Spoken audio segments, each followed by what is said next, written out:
like to welcome everyone that signed into our Clubhouse reveal tonight. Nicole has the ability to keep us all muted during the presentation. I do want to make sure that we have time to answer everyone's questions. If you could make notes of questions that you have as we go along, we'll stay on and answer all of those questions before we close out the presentation. This will be the first of hopefully other presentations as the progress moves along with the new Clubhouse. So welcome everyone, and we appreciate you being with us. Do you want to share your screen, Nicole? There we go.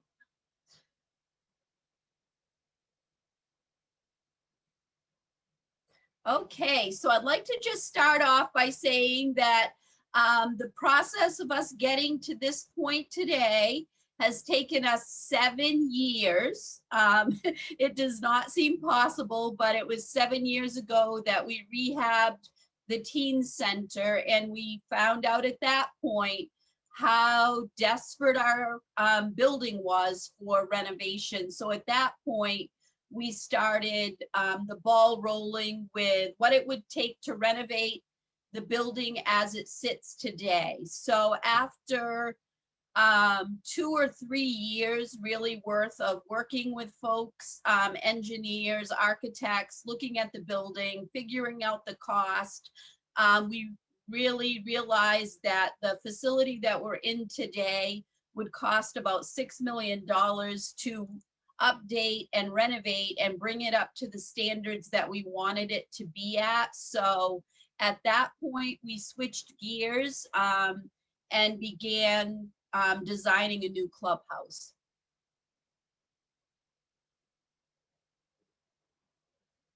So tonight we will do an overview of the construction, a sneak peek of the classrooms and the layout, an update on what's left to raise for the new clubhouse, and a classroom fundraiser kickoff.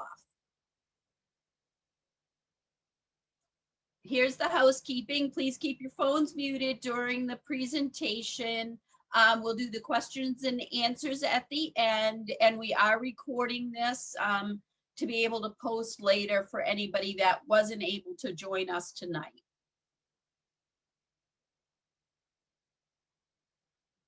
So this first picture is a conceptual design of what the outside of the clubhouse would look like.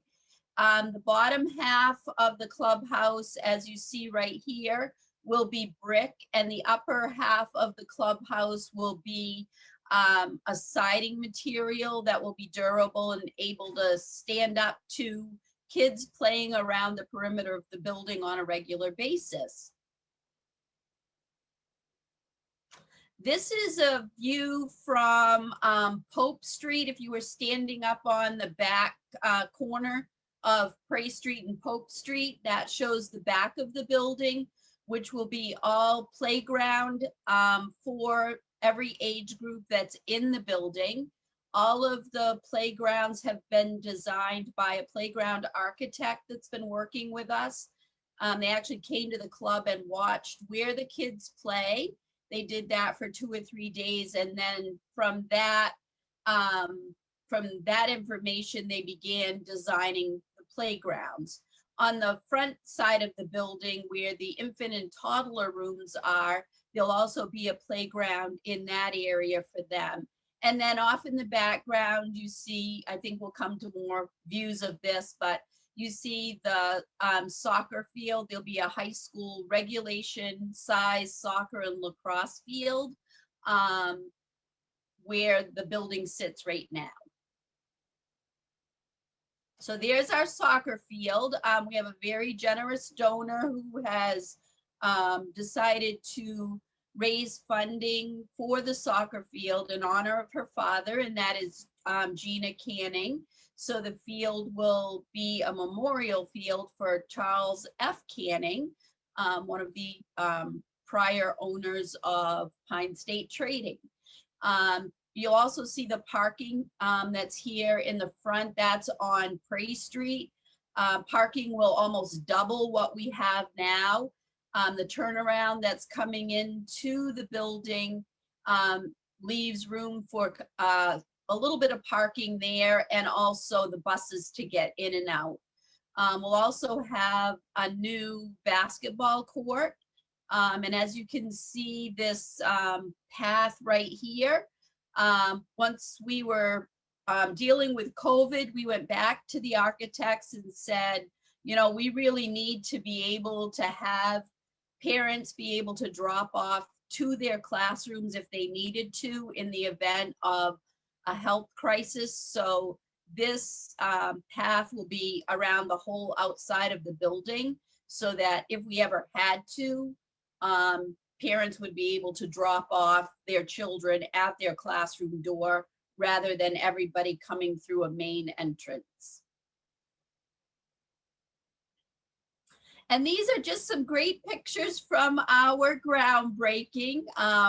That was a great day for all of us to be able to be there as part of that ceremony, just bringing together all of this work that's gotten us to this point of actually being able to start the construction. Okay, so let's take a tour of the floor plan of the new building. All right, so if you go to this, whoop, where's my little mouse here? Is right here, the entry of the building.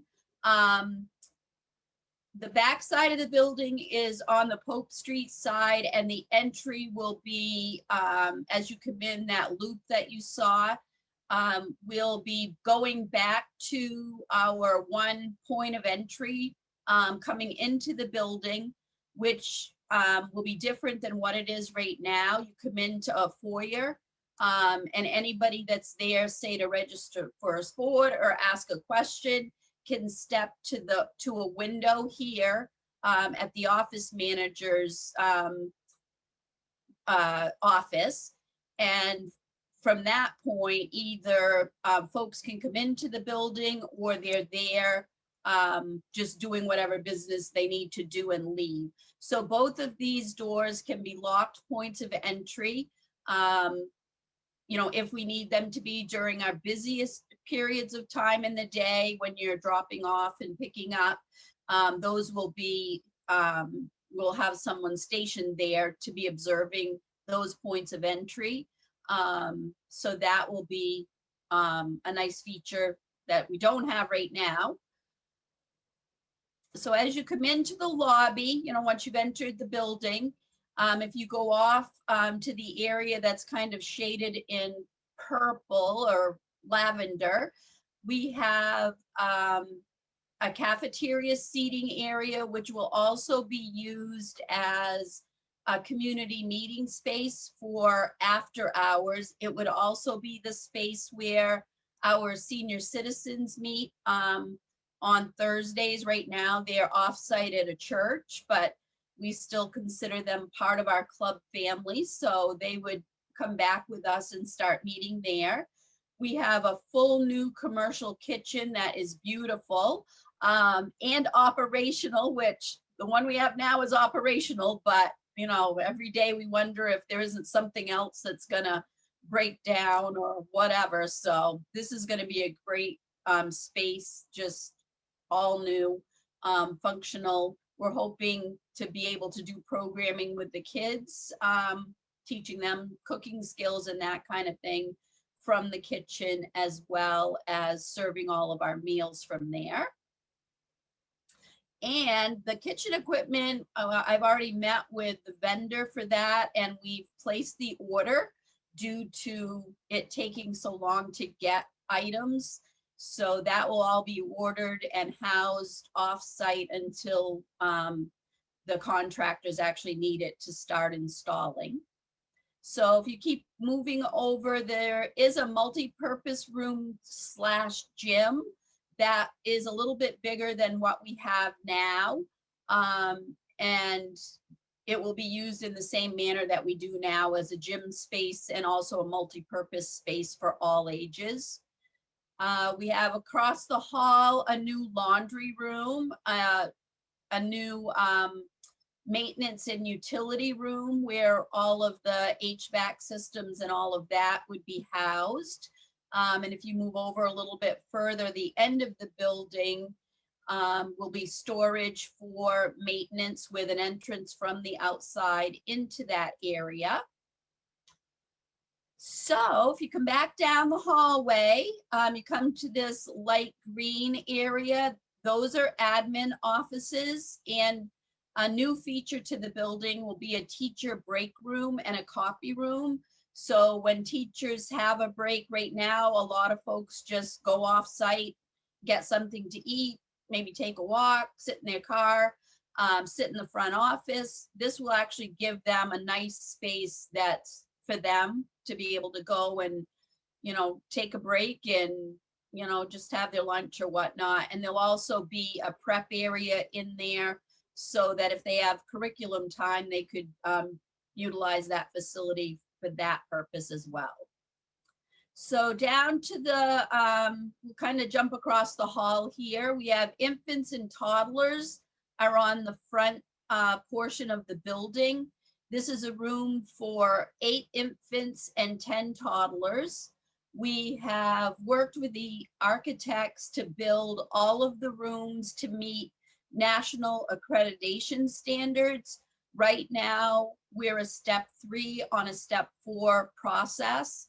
It is going to take us probably 2 or 3 years to get to full accreditation. That in itself is a lot of work to get that process going, and then to actually get us to the place where we would qualify for national accreditation. So that's a piece that we're striving for once we're in the building and settled and all of that kind of thing. So back across the hall, we're in the early preschool room. Each of these rooms in the early childhood area all have a prep area, like a small kitchen galley with microwave, refrigerator, storage, desk, telephone that staff can actually call out. If they need to call you as a parent, they can call you. There's going to be a small desk and chair, so if all the kids are napping, they could be sending remind apps, they could be looking up curriculum items, that kind of thing. So each one of the rooms have that feature, which is something that we have not had in the past. So that's really exciting. Each room also has storage and a cubby area. As you enter as a parent, there'll be a designated cubby for your child to be able to put away the things that they bring to the club with them each day. So that's early preschool, and K1. All of these spaces, like I said, are designed to meet accreditation standards. And as you can see, all of these little wings here are doors. So each program space now has a door to the outside, which is great for them to be able to go outside and play. It also is a safety feature that we don't have now, that if we ever had to evacuate the building quickly, we could leave, each classroom could leave from the space they're in without having to enter a main corridor. So that was really important to us in the design of the building. And then also with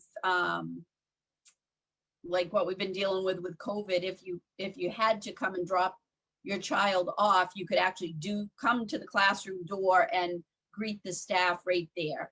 So hopefully we're past having to think about all of those types of health issues, but one never knows now. So at least we're prepared with this new building to address that.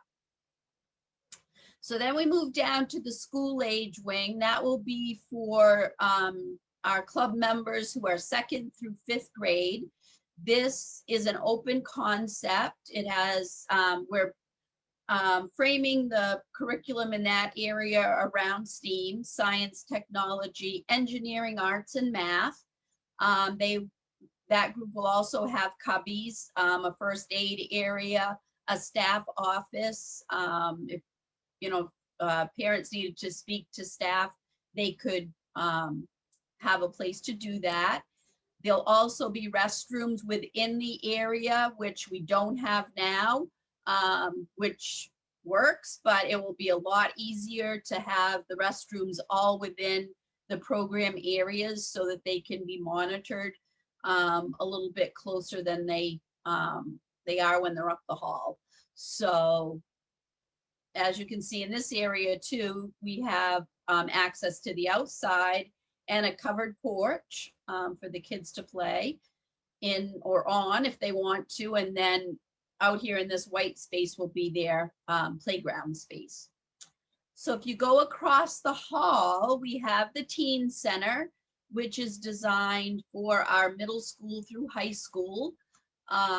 This space has the large open area, which would be the ping pong, pool, foosball, and then off of it will be a lounge, which right now they have gaming systems and sometimes TV that they watch. So that would be in the lounge area. There's a small group area that also can be used for different types of projects as well as tutoring.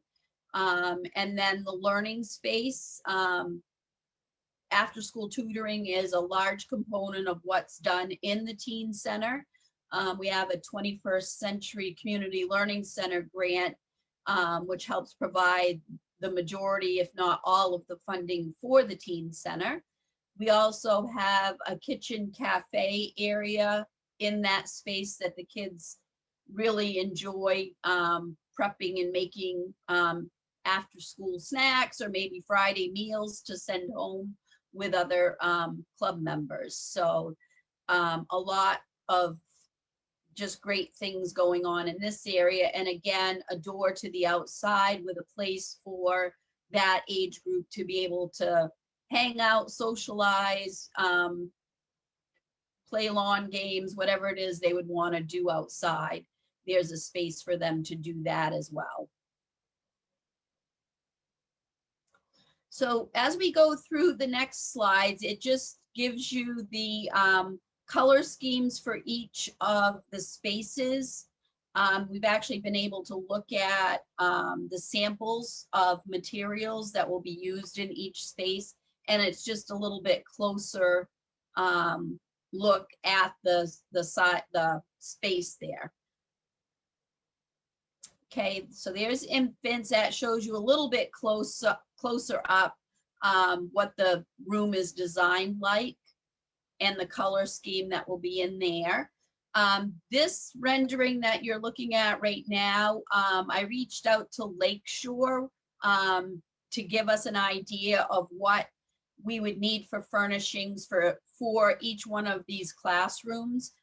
Not to say that this is exactly what we're going to go with, but it's a sample of what we would need for that classroom. So everything will be new. All of the spaces will have tiled floors with area rugs for centers and different kinds of learning activities. So, you know, if they get soiled or messy or ruined, then we can buy a new one rather than have to recarpet a whole room. So there's the toddlers samples of the flooring and the wall coverings and cabinetry and countertops. And this is a sample of what a toddler room could possibly look like. Everything would be new in the room.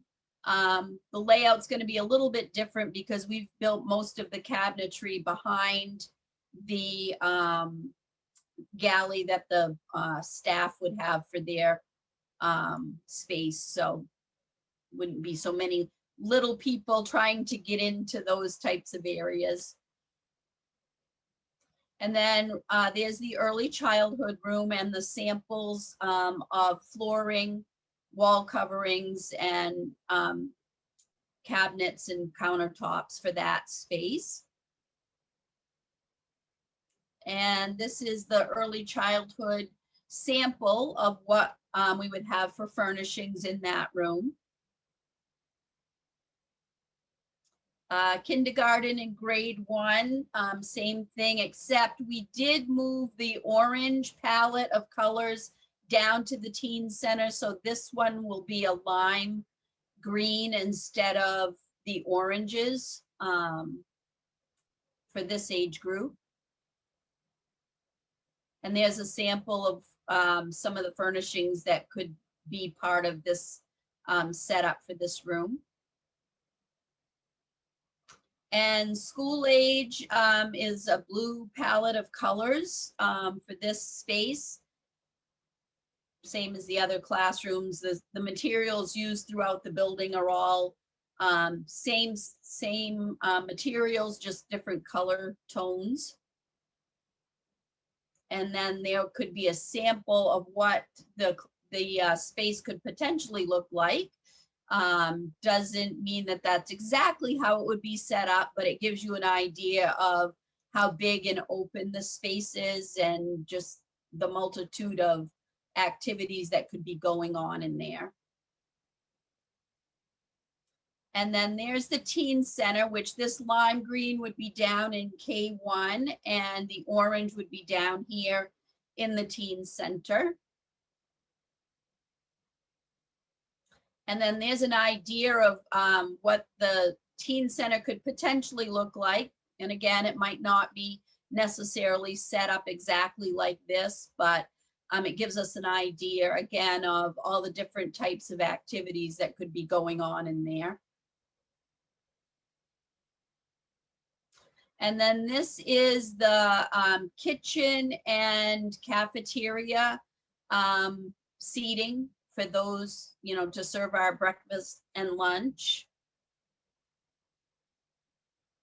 And then this is the gymnasium multi-purpose room. The floor in this area is going to look like hardwood, but it's not. It's a fabricated material that looks like hardwood that will be in there. And then the admin offices are just a gray and slate palette throughout this area. And then the bathrooms that are up in the public area, these are the types of materials and colors that they're going to use in these areas. And so what we did, we took the Lakeshore materials that we got and created a fundraiser around those materials to engage our parents in the process. It's important to our donors that we get as many parents as possible engaged with any level of gift, $10 or more. And we positioned it like you would do with the wrapping paper that we get from school or whatnot. Nicole has created basically a catalog. Is that on here, Nicole? Yes, we can move to that one next. Okay. Do you want me to go ahead and go through that, Ingrid? Yeah, go ahead. Yeah. All right.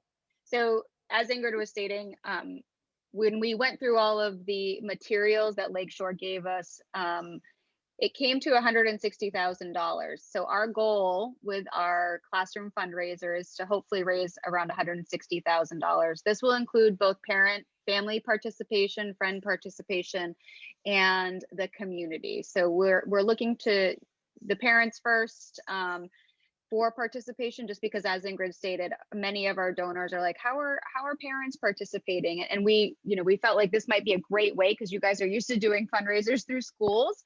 So we're just adding that element. But with this fundraiser, you get to share and or purchase equipment for the classrooms, either of that your children are in now or for the future. So that will be up to you. So we're going to go ahead and kick this fundraiser off for July 1st, and you'll have all summer. So we will go till August 20th, and you can raise money from between now and August 20th.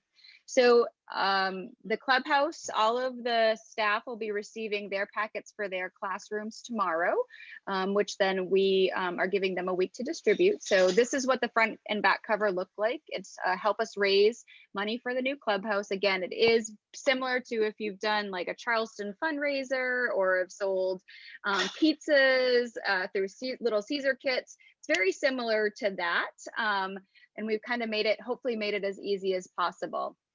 These are just some additional fronts and backs. We've also created an automatic, or what they call a virtual catalog. It's called an AnyFlip. So we'll be posting that on our website and through our social media channels. So feel free to share that. And there is an opportunity for folks from afar to purchase and donate online. So as an example, our infant room, we've put in a picture of what the project, what the layout of the room looks like, with a list of items that individuals could purchase. And these items are anywhere from $25 to $700. It just depends on what folks are interested in doing. And you can purchase items from the infant room, you can purchase items from the toddler room, or just, and it can, so I know that this question has come up just as we were starting to create this. If someone were to purchase multiple, let's just say crib sheets, so we need 16 of those anyway, they're $13 a piece.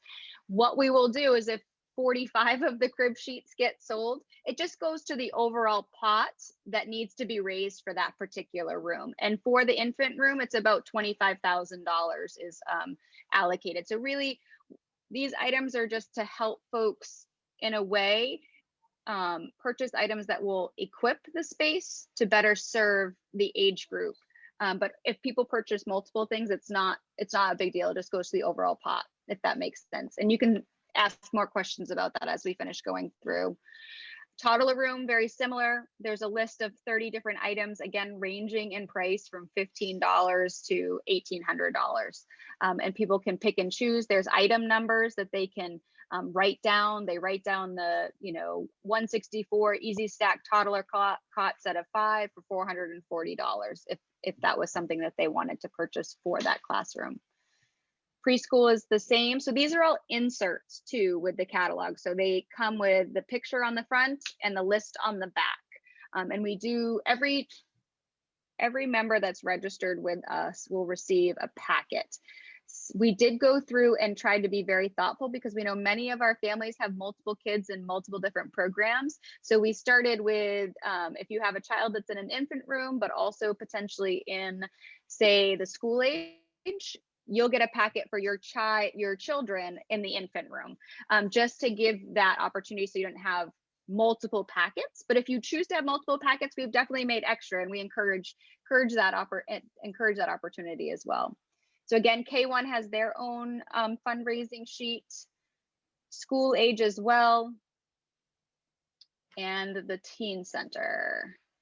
Teen centers wasn't as they didn't have a lot of items because they're bringing a lot of their items with them, but also they're a little bit higher of a price point too, but there's still a lot of items that are a reasonable price that need multiples just to outfit that space.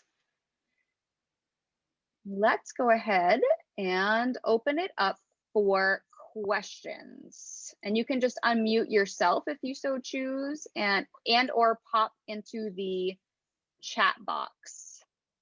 And I'm going to go ahead and stop sharing my screen so that I can see any chats that come through.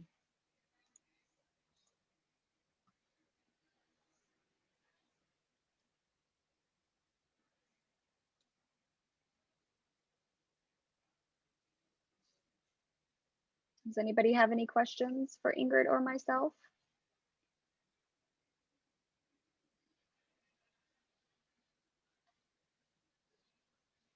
I see one that says from Sarah to everyone, is the cost of the playground equipment included in the overall price? And yes, it is, Sarah. A lot of the playground is going to be worked in through the construction. Some of the pieces that we've got out back are going to be moved, the pieces that are in good shape. and we're gonna buy, I think, 1 or maybe 2 new banks of swings. So those things are already in the purchase, you know, in the overall cost of the project. Which brings me to a good point, Ingrid. We didn't share how much we have left to raise. Right, okay, so the project, once it went to bid, came back in at $10.1 million. So today we have 530,000 left to raise out of the 10.1, which to me is just amazing that we've been able to raise that kind of money from Central Maine. And, you know, we're really grateful to everybody that has helped, and all of you on the line tonight that can help us spread the word and even get the, you know, get the word out further, that we're on to the finish line here. The other piece that I don't think I addressed, the clubhouse is scheduled to be delivered to us October 2022. So if they stay on that schedule, we're going to work towards that. Hopefully they built in extra time so that we actually get it a little bit earlier. But that's very exciting. And once that we're moved in there, then we're going to plan some time to auction off any items that are left, and there'll be a lot left in the old clubhouse, but open that to the community to auction whatever's left. And then that will be torn down, everything removed, and they'll start building the soccer field and finish the parking. So by the fall of 2023, the soccer field should be playable and our fall soccer should be there. And the project should be done at that point. So.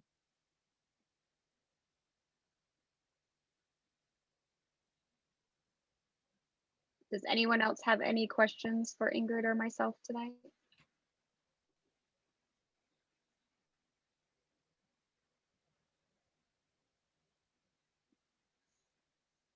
No.